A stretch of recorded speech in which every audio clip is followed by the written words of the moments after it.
Yeah, El, so he has a sprained ACL. And so they weren't really able to get a good feel of how severe the sprain was because of swelling. That's why they called him out tonight and said indefinitely. They're going to take another image of it later this week, hopefully when the swelling goes down. But in all honesty, he's going to be out for this series. They're optimistic that if it's revealed to be a minor sprain, that he could do some rehab and some treatment and maybe get back before the end of the season if the Clippers are able to advance. But we have to be honest here. It's a knee sprain. We're talking about an injury in weeks, not days. So the Clippers are going to be without him for the foreseeable future.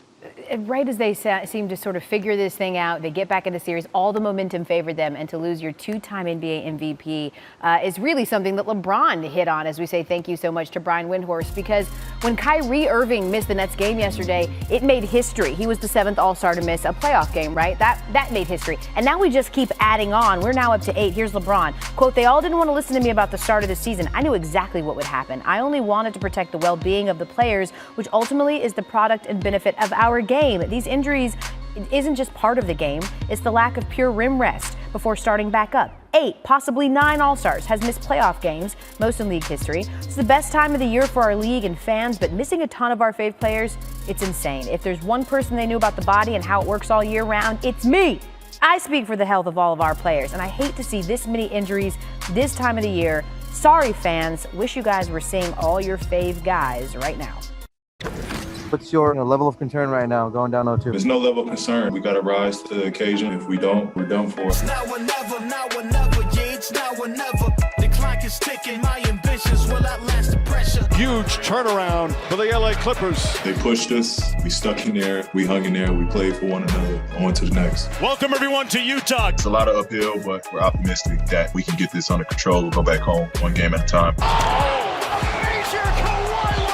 Kawhi Leonard will miss tonight's Game 5. Splash for Paul George. Looking more and more like playoff Pete. Unbelievable opportunity we got. We don't want to come back to Utah. One of the most important games in Clipper history. A chance to make their first conference finals. Man, the game of his life here in a Game 6. The LA Clippers are going to the conference finals. I look forward to the challenge to carry us even further. He got it again! It's a Booker bonanza! Paul George misses a pair, and the Suns with a chance to win it. Crowder looking, throws it alley. Oh! 8 puts it down! Suns win Game 2. Every series we've been down 2-0. We got to go home and protect our house. Great theater through the first 2 games. Chris Paul is back. Oh, he banks it in! Another Game 3 win for the Clippers, and they are right back in the series. It's win or go home, in my opinion. I'm going to just leave it on the floor. Welcome back to The Jump. I'm Rachel Nichols, still hanging with Richard Jefferson, Kendrick Perkins. Gentlemen, I want to talk about Kawhi Leonard. He has missed the last 5 games due to what the Clippers are calling a right knee sprain. We have not gotten any more information than that. Now, there has been reports out there of, is it actually torn? The Clippers, both on and off the record, frankly, have denied that to me. They say, no, it is a sprain. Obviously, at this time of year, injury conversations, they're always a little bit murky. But Ty Lue has just come out and said, I am preparing as if he cannot play this series. And hey, if he's able to come back, it'll be a nice surprise whenever that is. How worried should Clippers fans be that we just won't see him the rest of these playoffs, Perk? Very worried. I don't think he comes back. I mean, anything dealing with the knee and the strained ACL, anything around there, for me tearing my ACL, it's just something that you just can't play with. And if I'm Kawhi, I'm going to sit out because coming back, you're not going to be at full strength anyway. And you have a chance of possibly hurting yourself even more going into the summertime when you could just sit this one out, get ready for the summertime, get better in the summertime, get healthier, and then come back later. Yeah, and again, you shouldn't be worried about something you can't control, and that's what T. Lue is looking at. The best way to approach this, and this is why sometimes when you're injured, it is very disconnected. You feel so disconnected from your teammates because they have to move on. They have to leave the injured and the wounded behind, and they have to move on. And that's really what it is. It's like, we can't sit and talk about, is Kawhi going to be come back? Every player on the Clipper team should act like Kawhi is not coming back. Everybody in the coaching staff, and even fans. I think what they're doing. That's just, that's what it is. It's just like, we don't need updates until Kawhi goes to probable or like an improved. And until we hear that, we should no longer think about him and just hope that he can get healthy as quickly as possible. And maybe that day will come sooner than later. And by the way, NBA players don't go from not practicing with the team at all to playing the next day. No. So we would know if he was doing on-court work with the team, if he was in 5-on-5s in If practice. a guy is up that's in the suite with his kids, that is not something you typically see, because normally you should be down there with your teammates. I do want to make a point about that, is that he goes down to the locker room at halftime, and he did that again last night. He did that for the previous home games. He's with the team when he feels like he can talk to them. He personally is not a sit on the bench guy when he is hurt, and has not been, and he's done it a few times. I'm not saying he's never done it, but typically when he is hurt, he will either sit in the locker room or he will sit up there and then come down to the locker room during halftime. I understand that. I'm just saying, if there's an opportunity, Serge Ibaka, I see out there on the floor. Yeah. If you're there and you can see something and point out something, he has a vast basketball knowledge that you give. I'm not criticizing him for it, but I'm just saying that indicates to me that he's a little bit further away from them being connected to the team. Like, he's almost separated himself. Well, again, I don't want to get into the mental. Right. Every player is different. No, I'm talking about the injury. That means he's. I know, but he's not like pretending that, there are guys like Chris Paul, when we saw him taken out of the game at times for his shoulder. Trust me, Chris Paul wants to be on the bench. He is talking the whole time. He is yelling things out. He wants campaign to be doing this. He wants this. He's talking in the huddle. Kawhi is not that guy, even when he's playing. Right. We know that, right? Well, so it is okay to be a different personality. I agree. It is okay to do your talking in private, and that is what he has been doing. I want to be a little careful about, like, everybody's got to act exactly the same. Yeah, I wasn't criticizing him for that, being like, up he doesn't there. like the team or he's separated himself. No. I thought with that whole thing with LeBron a couple seasons ago, where, like, oh, he's sitting 4 seats away on the bench. It must mean X. It's just, that stuff feels very silly to me. And then how can you not notice Serge Ibaka, right, wearing a curtain in the throw room?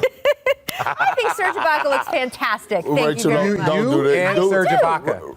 I do. Think that. Me and Serge Ibaka think that. You and Serge Ibaka. I am all for personal I'm style. just kidding, Serge. You're much He better doesn't dressed do than I am. fashion. He does art, he says.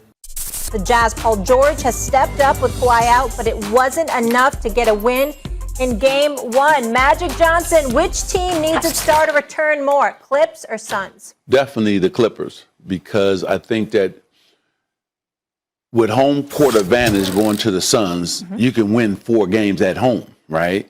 And give up 3 games on the road. So I think the Clippers need Kawhi. And Kawhi probably wants to play and redeem himself, just like we're seeing Paul George stepping up because of what happened last season.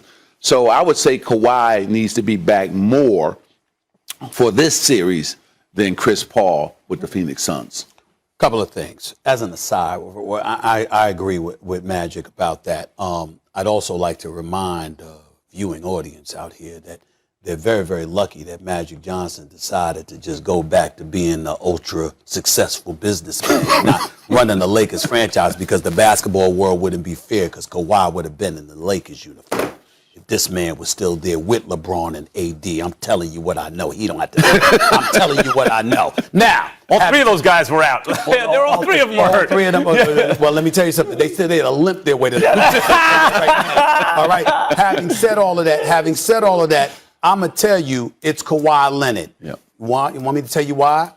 Because without Kawhi Leonard, the Clippers ain't winning this series. Now, I give the Clippers major props. Ty Lue, exceptional job. And that environment Friday night was electrifying. Yeah. I've never seen the Clippers environment like that in my life. Okay, it was something special to behold. And them raining threes and that kid, man, who's right from the Bronx out of Florida State, it was special. You can play. Beverly hit 3 threes, and it was just crazy. It was unbelievable. Having said all of that, this is a different level.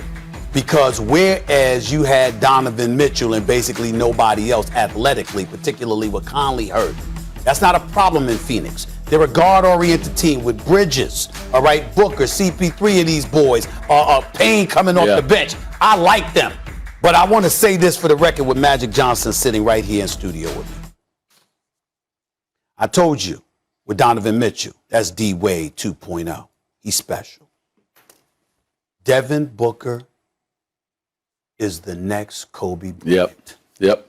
I'm saying it on national television. Devin Booker is the next Kobe Bryant. Yeah. It is official. His first playoff appearance. And the brother's a number one option, averaging over 28, dropped 40 in a triple-double in the first game of the conference finals. And just the way he plays, he's an assassin. And guess what? This Clippers team, you need Kawhi back to knock that kid off. What did I say before the series started? Devin Booker is a mini Mamba. He's the closest thing offensively to Kobe's game in the sense that he can kill you from anywhere. Yeah. Kobe was his mentor as well. Yeah, he's a mini Mamba. Here's the thing, and I hate this question. I hate it because it's a hard question to answer. Who needs their star more? I'm actually going to say Phoenix needs Chris Paul more, and I'll tell you why. Chris Paul, like James Harden was playing the best basketball of his career. Chris Paul in the last series, the best he's ever played, and that is saying something in that career. That was perfect. I always ask Stephen A. because of his relationship with Larry Brown. Like, Chris Paul must be Larry Brown's, that's how perfect. That's exactly how you play it. Right. And that was the perfect point guard playing perfectly, right? Now, here's why they need that. Devin Booker gave you a 40-point triple-double at home. You won by the skin of your teeth. By the skin of your teeth. And if you think man can't play that way, man can play. He can play. Paul George can play. Rondo can play. They have a team full of guys who can play. They were on the road without Kawhi, and that late shot by Batum in the fourth quarter, I forgot how much time was left, that looked good out of his hands, may have changed that. Maybe they wind up winning that game. He's off a little bit.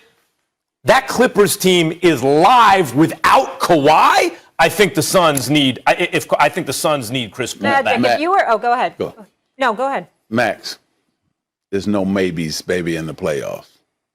You either win or you lose. Right. That's all. By the way. That's it. So Chris Paul can miss a game because of pain.